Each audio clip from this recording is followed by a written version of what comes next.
Hello everyone, আর তোমাদের একটা mini ব্লগে আজকে স্বাগত। আমি আজকে দেখাচ্ছি আমার মেয়ের দ্বিতীয় ভ্যাকসিনেশন। আমি ব্যাগে কী কী নিচ্ছি দেখো। ডাইপার নিয়েছি দুটো, সঙ্গে নিয়েছি হুইপস আর থার্মোফর্ম জেল। তবে থার্মোফর্ম জেলটা অতিরিক্ত কিছু না হলে না দেওয়াই ভালো, ডাক্তাররা বলে থাকে। মেয়েকে দেখো আমি স্নান করিয়ে নিয়েছি, জামা পরাচ্ছিলাম, ও ঘুমিয়ে গেছে, তো ওকে একটু শুইয়ে দিয়েছি।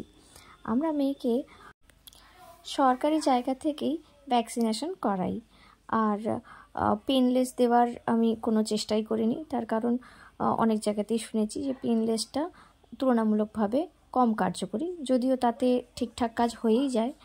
দেখো আমরা এসে গেছি, কর্পোরেশনে এসে গেছি। আমি একটু দেখাচ্ছি আমাদের এই ওয়ার্ড অফিসে কীরকম লেখা আছে। এই জায়গাটাতে বেশ সুন্দর করে লেখা আছে, দেখো যে 21-এর আগে যেন মা না হয়। এখানে দেখো কাউন্সেলিং চলছে, এরকম ছবি টবি দিয়ে খুব সুন্দরভাবে এখানে লেখা আছে।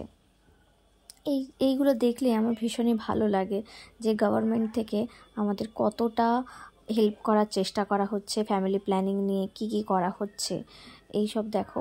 ওখানে গিয়ে এগুলো পড়লেও অনেক ভালো, তবে আমার মনে হয় বাংলার সাথে একটু হিন্দি দেওয়াও ভালো, তার কারণ ওখানে বেশ কয়েকজন অবাঙালি গেছে। এবার দেখো এখানে বেশ কিছু বাচ্চা এসেছে, যদিও সব বাচ্চার আমি ছবি তুলতে পারিনি। এখানে বেশ কয়েকটা বাচ্চাকে নিয়ে তার মায়েরা বা বাবারা এসেছে। আমার বর আমার মেয়েকে নিয়ে রেখেছে। এই দেখো এখানটাতে দেওয়া আছে কোন সময় কোন ভ্যাকসিন দেওয়া হবে, সেটা পুরোটাই এখানে দেওয়া আছে একদম ছবির মাধ্যমে। এবার ভ্যাকসিন দেওয়ার পরেও জ্বর এবং ব্যথা দুটোই হয়েছে, যার জন্য ওকে সামলানোটা একটু কষ্টই হয়ে গেছে। তবে এই ক্ষেত্রে আমি বলবো আমি ভীষণই লাকি। বাপের বাড়ি হোক বা শ্বশুর বাড়ি, দুই জায়গাতেই বাচ্চাকে সামলানোর লোকজন রয়েছে। আর এতে দেখো সারাক্ষণ তো একজনকে কোলে রাখা সম্ভব হয় না, কোমরে ব্যথা করে, তো সেক্ষেত্রে আমারও রেস্টের প্রয়োজন হয়।